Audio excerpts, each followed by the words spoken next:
পয়সা কোথায় ব্যয় করবেন সর্বপ্রথম শুনে নিন। ইয়াসআলুনাকা মাযা ইউনফিকুন কুল মা আনফাকতুম মিন খায়রিন ফালিল ওয়ালিদাইনি ওয়াল আকরাবিন। 2 নম্বর পারার 12 নম্বর পৃষ্ঠা 13 নম্বর লাইন সূরার নাম সূরা বাকারার মধ্যে আল্লাহ বলে দিলেন, নবী তোমাকে ওরা প্রশ্ন করে টাকা পয়সা কোথায় দান করলে আল্লাহ খুশি হবে, নবী তুমি বলে দাও টাকা পয়সা সর্বপ্রথম তোমরা তোমাদের বুড়ো বুড়ি বাম্মার পিছনে ব্যয় করবে, আল্লাহ খুশি হয়ে যাবে। বাপেরা বৃদ্ধ পিতামাতার পিছনে পয়সা ব্যয় করুন। আগে ভালো ছেলে হন, পরে ভালো জামাই হবেন। আমরা না ভালো জামাই হতে পেরেছি, ভালো ছেলে হতে পারিনি, ঠিক না বেঠিক? ভালো জামাই হয়েছি, ভালো ছেলে হতে পারিনি। আগে ভালো ছেলে হন, পরে ভালো জামাই হবেন। বাড়ি থেকে ভাববেন কথাগুলো, কত গুরুত্বপূর্ণ কথা। একদিন যেদিন চলে যাব, আপনিও চলে যাবেন, সেদিন বুঝবেন। চলুন এরপরে আসছি। এই আয়াত যখন নাজিল হলো, সাহাবীরা বললেন টাকা পয়সা তো ব্যয় করতে হবে। একজন সাহাবী বললেন, ইয়া রাসূলুল্লাহ, আমি যুদ্ধের ময়দানে গিয়েছিলাম, এসে দেখছি আমার মা মারা গেছে, এখন আমি কি করব বলুন। নবীজি বললেন, শোনো, তুমি যুদ্ধের ময়দানে গিয়েছিলে, এসে দেখছো তোমার মা মারা গেছে, তুমি তোমার মায়ের জন্য দুটো কাজ করবে। 1 নাম্বার, তুমি তোমার মায়ের জন্য রুহে মাগফিরাতের দোয়া চাইবে। 2 নাম্বার, তুমি তোমার মায়ের জন্য দান খয়রাত করবে। কবরে শুয়ে শুয়ে তোমার মা সওয়াব পাবে। আরেকজন সাহাবী দাঁড়িয়ে দাঁড়িয়ে বলছেন, ইয়া রাসূলুল্লাহ, ইয়া রাসূলুল্লাহ, আমার বাপ মা দুজনেই অন্ধকার নীরব নগরে চলে গেছে, এখন আমি কি করব বলুন। আল্লাহ রাসূল বললেন, মান যারা কবরা আবাওয়াইহি আও ওয়াহদিহিমা ফি কুল্লি জুমআতিন গুফিরা লাহু ওয়া কুতিবা লাহু বারাআ। নবী বলেন, জুম্মার দিনে যদি কোনো ছেলে, জুম্মার দিনে যদি কোনো ছেলে তার বাপ আর মায়ের কবরটা একবার জিয়ারত করে, ওই ছেলের দোয়ার ওসিলায় বাম্মার কবরটাকে আল্লাহ আলোয় আলোকিত করে দেয়। বাপেরা বাড়ি থেকে ভাববেন। এই জন্য আপনাদেরকে বলেছিলাম ছেলেদেরকে একটু লেখাপড়া শেখান, মাদ্রাসায় পড়ান। মাদ্রাসায় পড়ালে কি হয় জানেন? শুনে রাখবেন, এই ভারতবর্ষের জমিনে একজন আলেমের নাম বলুন তো, যে আলেম সত্যিকারের আলেম, সত্যিকারের যিনি হাক্কানি আলেম, তার বাম্মাকে বৃদ্ধাশ্রমে রেখে এসছে, বলতে পারবেন? পাবেন না, জীবনে জীবনে পাবেন না। কিন্তু উল্টো দিকে দেখুন, মাস্টার, ডাক্তার, ইঞ্জিনিয়ার, প্রফেসর, বাপের ভাত দেয় না, মার ভাত দেয় না, বাম্মাকে বৃদ্ধাশ্রমে রেখে এসছে। কিন্তু কোন হাক্কানি আলেম তার বাম্মাকে কোনোদিন বৃদ্ধাশ্রমে রাখবে না, কারণ মাদ্রাসায় ও শিক্ষা দেওয়া হয় না। মাদ্রাসায় কি শিক্ষা দেওয়া হয়? পিতামাতার সম্মান করো, ভাই বোনের হক আদায় করো, একে অপরের দায়িত্ব পালন করো, স্ত্রীর হক আদায় করো, আল্লাহর কথা মোতাবেক জীবন যাপন করো, রসুলের সুন্নাহ হাদিস মোতাবেক জীবন যাপন করো। আমার বাপেরা কথাগুলো বাড়িতে গিয়ে ভাববেন। এতক্ষণ আপনাদেরকে বিভিন্ন দিক নিয়ে বিভিন্ন কথা বললাম, উদ্দেশ্য ছিল কি জানেন? একটাই, ফিরে আসুন। কোরআনের পরিচয় দিতে গিয়ে উদ্দেশ্য রেখেছিলাম একটাই, ফিরে আসুন, ফিরে আসুন। যুবকদেরকে বলি, যুবক বন্ধুরা, আর নয়, সময় হয়ে এসেছে, কখন মৃত্যু আসবে কেউ জানে না। অতএব যুবক যুবতীদের বলছি, ফিরে এসো। আল্লাহ কোরআনে বললেন, ইয়া আইয়ুহাল্লাযীনা আমানু তুবু ইলাল্লাহি তাওবাতান নাসুহা। হে ঈমানদার বান্দাগণ, ফিরে আয়, ফিরে আয়, ফিরে আয়। কেমন ফিরে আসবি? আর কোনোদিন ব্যাকে যাব না, কোনোদিন ব্যাকে যাব না, পাপ কাজ থেকে ফিরে আয়। আল্লাহ বলছেন, তোরা পাপ করেছিস আমি জানি তো। আল্লাহ বলছেন, তুই জেনা করেছিস, এই যুবক যুবতী, তুই জেনা করেছিস আমি জানি, মদ খেয়েছিস আমি জানি, তোরা পাপ করেছিস আমি সব জানি। তবে আমি একটা সুযোগ দিচ্ছি, কি? অমাইয়া আমাল সুআন আও ইয়াযলিমি নাফসাম সুম্মা ইয়াস্তাগফিরিল্লাহ ইয়াজিদিল্লাহ গফুরুর রহিমা। 5 নম্বর পারার 15 নম্বর পৃষ্ঠার 7 নম্বর লাইন সূরার নাম সূরা নিসার মধ্যে আল্লাহ বলে দিলেন, ওমাইয়া আমাল সুআন আও ইয়াযলিম নাফসাম। আল্লাহ কোরআনে জানিয়ে দিলেন, বান্দা যখন পাপ করেছে, তার নিজের নফসের উপরেই জুলুম করেছে, আমি আল্লাহ তার একটা সুযোগ দিয়ে দিলাম। সুম্মা ইস্তাগফিরিল্লাহ, তুই একবার তওবা ইস্তেগফার কর। পাপ করেছিস আমি আল্লাহ জানি, একবার তওবা ইস্তেগফার কর। সুম্মা ইস্তাগফিরিল্লাহ করলে কি হবে? ইয়াজিদিল্লাহ গফুরুর রহিমা, আমি আল্লাহ তোদের জীবনের গুনাহগুলো মাফ করে দেব। আমার বাপেরা, পাপের কথা খেয়াল করে আল্লাহর কাছে কাঁদুন। এত কষ্ট করে বসে আছেন, তাহাজ্জুদের সময় হয়ে গেছে, তাহাজ্জুদের সময় হয়ে গেছে, এত কষ্ট করে বসে আছেন তো রাসূলুল্লাহর হাদিসটা শুনুন। আল্লাহর নবী বলেছেন, হুররিমাতিন নারু আলা সালাসাতি আয়ুনিন, তিন ব্যক্তির চোখ জাহান্নামের আগুন হারাম, তিন ব্যক্তির চোখ জাহান্নামে যাবে না। হুররিমাতিন নারু আলা সালাসাতি আয়ুনিন, আইনুন বাকাত মিন খাশিয়াতিল্লাহ, যে চোখটা নাকি নিজের পাপের কথা খেয়াল করে চোখের পানি ফেলে, ওই চোখ কোনোদিন জাহান্নামে যাবে না। এজন্য অনুরোধ করে বলে যাচ্ছি, এখন বয়সটা হয়তো 60-70 হয়ে গেছে, কিন্তু একবার খেয়াল করুন তো, 25 বছর বয়স, 20 বছরের বয়স যখন ছিল আপনার, 20 বছর বয়স যখন আপনার ছিল, এই এলাকার কত পাপ কাজ করে লিপ্ত ছিলেন আপনি। ওই অতীতের কথা খেয়াল করে চোখের পানি ফেলুন। আইনুন বাকাত মিন খাশিয়াতিল্লাহ। 2 নাম্বার চোখটার নাম কি? আইনুন সাহারাত ফি সাবিলিল্লাহ, যে চোখটা নাকি রাত্রি জেগে জেগে আল্লাহর ইবাদতে রাতটা কাটিয়ে দেয়। জোরে বলুন। এই যে আপনি রাত্রি জেগে আছেন, কোরআনের আলোচনা শুনছেন, হাদিসের আলোচনাগুলো শুনছেন, বাড়িতে গিয়ে আমল করবেন, দেখবেন এ চোখ জাহান্নামে যাবে না, জান্নাতে যাবে, রাসূলের ওয়াদা। 3 নাম্বার চোখটার নাম কি? আইনুন গাদ্দাত আম্মা হারিমিল্লাহ, ওই চোখটা, যে চোখটা নাকি হারাম নোংরা কাজ থেকে ফিরিয়ে আনে, নোংরা কাজ থেকে ফিরিয়ে আনে। এই যুবক ছেলে, তোমার এক বন্ধু জেনা করতে যাচ্ছে, তুমি যদি তাকে বুঝিয়ে বাজিয়ে ওই জেনার পথ থেকে ফিরিয়ে আনো। এই যুবতী মেয়ে, তোমার এক বান্ধবী জেনা করতে যাচ্ছে, পাপ করতে যাচ্ছে, তুমি যদি তাকে বুঝিয়ে বাজিয়ে ফিরিয়ে আনো, তোমার কি লাভ হবে শুনবে? তারও কি লাভ, তোমারও লাভ। কোরআন বলছে, ওয়া আম্মা মান খাফা মাকামা রাব্বিহি ওয়া নাহান নাফসা আনিল হাওয়া ফা ইন্নাল জান্নাতা হিয়াল মাওয়া। কোরআন বলছে, কোন ব্যক্তি যদি নিজের নফসটাকে খারাপ কাজ থেকে ফিরিয়ে আনে, তার ঠিকানা হবে জান্নাত। এজন্য অনুরোধ করে বলে যাচ্ছি, আমি আপনাদেরকে বক্তব্যের শুরুতেই অনেক কথা বলেছিলাম, বুঝিয়ে বুঝিয়ে বলতে চেষ্টা করেছিলাম, কিন্তু আল্লাহই ভালো জানে কোরআন হাদিস ইজমা কিয়াসের কথাগুলি কতটা আপনাদেরকে আমি বোঝাতে পেরেছি আমি জানি না। তবে অনুরোধ করে যাচ্ছি আপনাদেরকে, কোরআন হাদিস ইজমা কিয়াস মোতাবেক জীবন যাপন করার চেষ্টা করুন। আরেকটা কথা আপনাদের বলে যাচ্ছি, ছোট হুজুর পীর কেবলা রহমাতুল্লাহ আলাইহির কথা বলবো কি, শুনে নিন। তিনি যেখানেই গেছেন হাফিজি মাদ্রাসা তৈরি করেছেন, যেখানেই গেছেন। কেন? তিনি শিক্ষা পিপাসু ছিলেন, কোরআন পিপাসু মানুষ ছিলেন, যেখানেই গেছেন। এজন্য ভাবতে হয়, আল্লাহ এমনকি ইন্তেকালের আগে সন্তানদেরকে বলে গেলেন, আমি ইন্তেকাল করলে, আমি মারা গেলে আমার, আচ্ছা ছোট্ট একটা কথা বলি, ছোট হুজুর কেবলা রহমাতুল্লাহ আলাইহি ওনার মাজারটা দাদা হুজুর কেবলার মাজারের কাছে না দূরে? কথা বলুন না, একটু বলুন। ফুরফুরে জানেন নাকি? দূরে তো। হ্যাঁ, কেন? বড় হুজুর, মেজ হুজুর, সেজ হুজুর, ন হুজুর সব দাদা হুজুর কেবলার আশপাশে, ওখানেই রয়েছে। আর ছোট হুজুর কেবলা অনেক দূরে চলে গেলেন।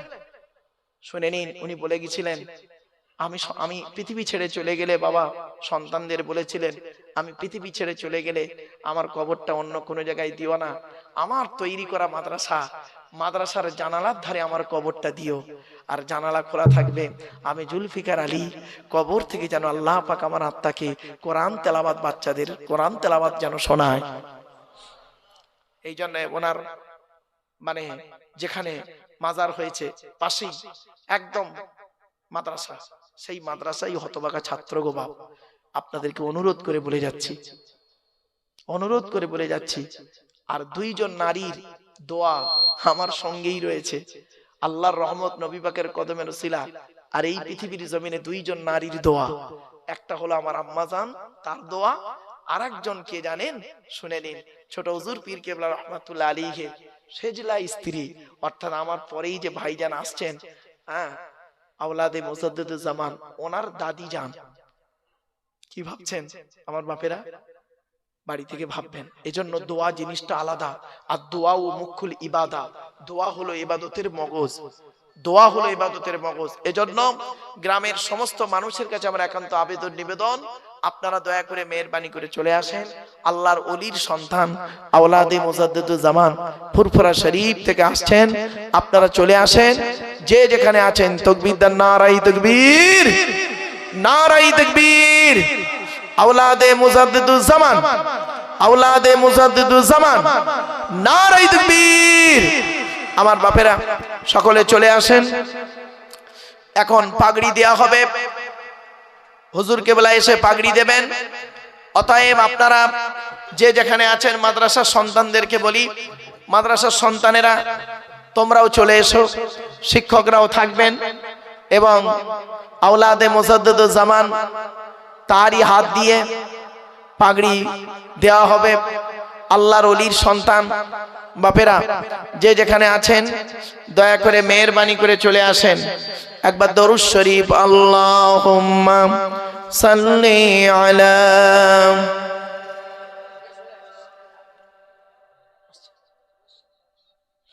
ওয়া আলা আলি সাইয়্যিদিনা মাওলানা মুহাম্মদ। এসো তোমরাই ইসলামে, এসো তোমরাই ইসলামে, হবে যে উজালা মক্কা মদিনা নবী কামলিওয়ালা। এজন্য অনুরোধ করে বলে যাচ্ছি বাবা, যারা আজকের কোরআনে হাফেজ হচ্ছে বাবা, পাগড়িটা হলো এর সার্টিফিকেট নয়, হাফেজের সার্টিফিকেট হলো তার কোরআন ইয়াদ আছে কি নেই, সার্টিফিকেটটা হলো ওইটাই বড় সার্টিফিকেট। তবে আমরা তাবাররুকান স্বরূপ পাগড়ি দিয়ে থাকি, সার্টিফিকেট দিয়ে থাকি, অনেক হাদিয়া দিয়ে থাকি, এটা আলাদা জিনিস।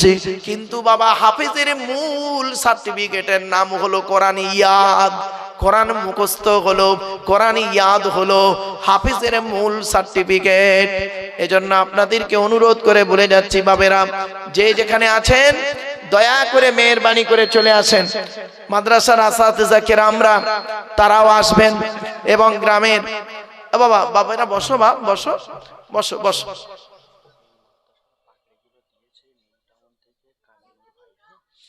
এই মাদ্রাসার পাগড়িগুলো দিয়েছেন নিউ টাউন থেকে কামিনুর ভাই। তিনি তার আত্মীয়দের জন্য, রুহে মাগফিরাতের জন্য, তিনি ব্যবসায়ী নাকি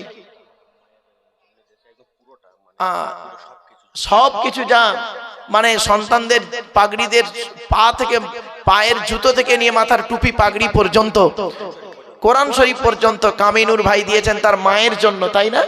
মায়ের জন্য দিয়েছে। চিন্তা করতে পারেন। আমার অনুরোধ রইল আমার ভাইরা, আপনাদেরকে আমি অনুরোধ করছি, আপনারা যে যেখানে আছেন দয়া করে মেহেরবানি করে চলে আসেন। আল্লাহ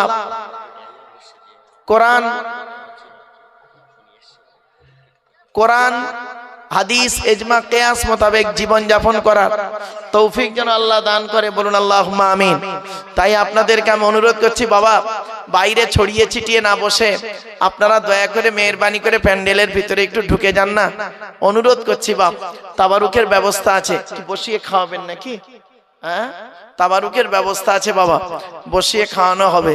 তাই কোরআনের আলোচনা, হাদিসের আলোচনা, ইজমা কিয়াসের আলোচনা শোনার জন্য আপনাদেরকে আহ্বান করেছিলাম বাপ। তো যেগুলো এসেছেন আলহামদুলিল্লাহ। মা বোনেদেরকে বলি, মায়েরা বোনেরা আপনারা কয়েক কটা কাজ করবেন। 1 নাম্বার স্বামীর সেবা করবেন, স্বামীকে কোনোদিন কষ্ট দেবেন না। 2 নাম্বার হলো স্বামীর পরিবারের সঙ্গে ভালো আচরণ করবেন। 3 নাম্বার হলো নিজের সতীত্বকে বজায় রাখবেন। 4 নাম্বার হলো চরিত্র ঠিক রেখে আপনি নামাজি হবেন এবং রোজাদার হবেন। মা বোনদেরকে বলছি, মায়েরা বোনেরা চোখ দুটো বন্ধ হয়ে গেলে সব শেষ। বাবাজি যুবক ভাইদেরকে বলছি, চোখ দুটো বন্ধ হয়ে গেলে সব শেষ। যেদিন পৃথিবী ছেড়ে চলে যাব আমরা আর কেউ ডাকবে না, 2 দিন মনে রাখবে, তারপরে ভুলে যাবে। আল্লাহ পাক কোরআনে বলেছেন যে পৃথিবী ছাড়ার আগে তুই টাকা পয়সা ধন সম্পদ গুলোকে আল্লাহ রাস্তায় দান করে যা, কবরে শুয়ে শুয়ে সওয়াব পাবেন। মানুষ মরে যায়, আমলের দরজা বন্ধ হয়ে যায়, 3টে দরজা খোলা থাকে। 1 নাম্বার হলো সাদাকাতুন জারিয়া, পৃথিবীতে যদি কোনো দান খয়রাত করে যায় কবরে শুয়ে শুয়ে সওয়াব পাবে। 2 নাম্বার হলো আও ইলমিন ইনতাফাউ বিহি, পৃথিবীতে যদি দিনী বিদ্যা রেখে যায়, তার বিদ্যা থেকে মানুষ যদি উপকৃত হতে পারে, কবরে শুয়ে শুয়ে সওয়াব পাবেন। 3 নাম্বার হলো আউ ওয়ালাদিন সালিহিন ইয়াদউ লাহু, পৃথিবীতে যদি নেক সন্তান জন্ম দিয়ে যায়, ওই নেক সন্তান যদি আল্লাহর কাছে দোয়া চায়, কবরে শুয়ে শুয়ে সওয়াব পাবে। এজন্য আমি অনুরোধ করছি আপনাদেরকে, সন্তানদেরকে মাদ্রাসায় পাঠান। মাদ্রাসায় হিফজ করানোর সাথে সাথে আরো আধুনিক শিক্ষায় শিক্ষিত যাতে ছেলেরা হতে পারে, সে চিন্তা ভাবনা মাদ্রাসা কমিটির থাকবে। আপনার সন্তানকে আপনি মাদ্রাসাতে পাঠান, কোরআনের শিক্ষা দিন। রাসূল বলেছেন প্রত্যেক পিতামাতার দায়িত্ব হলো ছেলে মেয়ের উপরে 3টি। 1 নাম্বার হলো আইয়াকসিনা ইসমাহু, ছেলে মেয়ে জন্মগ্রহণ করলে সুন্দর সুন্দর নাম রাখতে হবে। 2 নাম্বার হলো ওয়াইজা ওয়ালাদা ওয়া ইউআল্লিমুহুল কিতাবা, ছেলে মেয়ে যখন কথাবার্তা বলতে শিখবে তখন তাদের লেখাপড়া শেখাবে, কোরআনের শিক্ষা দেবে, হাদিসের শিক্ষা দেবে, সুন্নাতের শিক্ষা দেবে।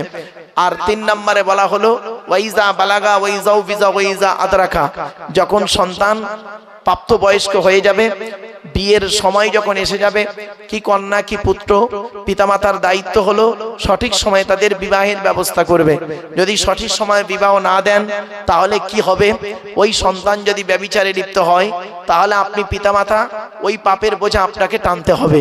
সেজন্য আপনাদেরকে আমি অনুরোধ করছি, ছেলে মেয়েদেরকে সুশিক্ষায় শিক্ষিত করুন। আর মাদ্রাসায় ছেলে মেয়েদেরকে পাঠান, তারা যাতে কোরআন হাদিস ইজমা কিয়াসের কথাগুলো শুনে আদর্শবান হতে পারে, মহানবীর আদর্শে আদর্শবান হতে পারে, সেই দিকে তাদের প্রতি লক্ষ্য রাখুন। এবং মাদ্রাসার গণ্যমান্য শিক্ষকরা আছেন, যোগ্যতম শিক্ষকরা আছেন, তাদের কাছে সন্তানদেরকে পাঠান। এবং যদি কিছু জানার যদি থাকে আলেম উলামাদের কাছে বসে ভুলটাকে সংশোধন করে নিন। আপনি ভুল নিয়ে চলবেন না, হাক্কানি আলেমদের কাছে বসে আপনি কোরআন হাদিস ইজমা কিয়াসের কথাগুলো আপনি শিখে নিন, বুঝে নিন, নিজের জীবনে ভুলকে সংশোধন করে নিন। তাই আমি আপনাদের কাছে অনুরোধ করছি, আপনারা দয়া করে মেহেরবানি করে এখানে চলে আসেন। যে যেখানে আছেন, আপনাদের কাছে আমার একান্ত করজোড়ে আবেদন নিবেদন রইল, আপনারা চলে আসেন। কারণ এখনই ছেলেদেরকে পাগড়ি দেওয়া হবে, তারপরে হুজুর কেবলা দোয়া করবেন, আখেরি মোনাজাতে সকলে শামিল হবেন। রাসূলুল্লাহ বলেছেন আদ-দুআউ মুখুল ইবাদা, দোয়া হলো ইবাদতের মগজ। অতএব দোয়াতে শামিল হবেন প্রত্যেকেই। আর মুজাদ্দিদুজ জামান দাদা হুজুর পীর কিবলা রহমাতুল্লাহ আলাইহির মতাদর্শে কোরআন হাদিস ইজমা কিয়াস মোতাবেক তার এই সিলসিলাকে আঁকড়ে ধরবেন। মনে রাখবেন, মুজাদ্দিদুজ জামান দাদা হুজুর পীর কিবলা রহমাতুল্লাহ আলাইহির সিলসিলা কোরআন হাদিস ইজমা কিয়াস 4টের উপরেই দাঁড়িয়ে আছে। এই সিলসিলা কোনোদিন বাতিল সিলসিলা কেউ আজ পর্যন্ত বলতে পারেনি।